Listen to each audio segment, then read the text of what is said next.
What if I told you that the luxury car brand behind the sleekest machines today was once banned from making cars altogether? BMW didn't just survive war, it came back from total destruction. This is the true story of how BMW went from producing fighter planes in World War II to nearly collapsing in poverty, and then transforming into a global luxury icon.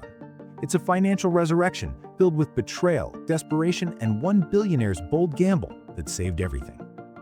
In the final days of World War II, the BMW factory was in ruins. Allied bombings had flattened buildings, workers were gone, and the company, once a proud maker of aircraft engines, was now blacklisted. Germany had lost, and with it, BMW lost its entire purpose. The Allies didn't just destroy factories, they banned BMW from making any form of motorized transport. No cars, no motorcycles, no planes, nothing. So what does a company that built engines for fighter planes do when it's forbidden to build engines? They started making pots and pans. Literally, aluminum cookware with the BMW logo stamped on the bottom. Can you imagine that? From fueling Luftwaffe aircraft to frying eggs. That's how bad it got. But then, in 1948, a sliver of hope. The ban was lifted. BMW was finally allowed to build motorcycles again. They scrambled to rehire old engineers, rebuild broken tools, and in 1949, they released the R24 motorcycle. It was a modest machine, but it sold, and it kept the lights on. Still, the car business, that was a distant dream. Their factories were either gone or seized, and Mercedes-Benz, their old rival, had already restarted production. By the early 1950s, BMW took a massive gamble. They released the 500, a luxury sedan built by hand, but there was one major problem. It was way too expensive. It didn't sell, and the company, again, was bleeding cash. By 1959, BMW was on the brink. Their debts were so high, board members secretly started negotiating a deal to sell the entire company to Mercedes-Benz. Yep, BMW almost became just a branch of their biggest rival. Now pause here for a second. What would you do if your entire life's work, everything you built, was about to be handed over to your enemy? Let me know what you'd have done in that room.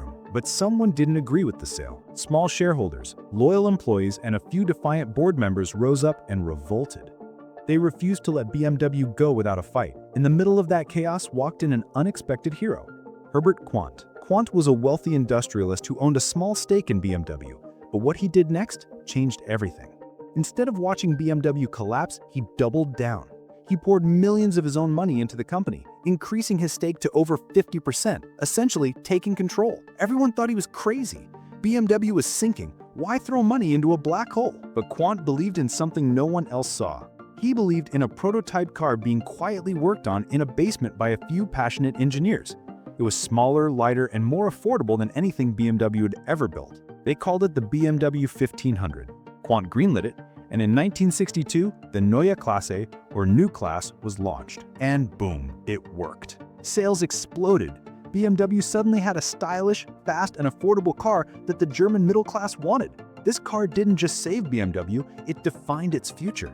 It introduced the brand's signature: sporty driving, rear-wheel drive, and clean design. Have you ever had a moment where taking a huge risk was the only way forward? Was it worth it?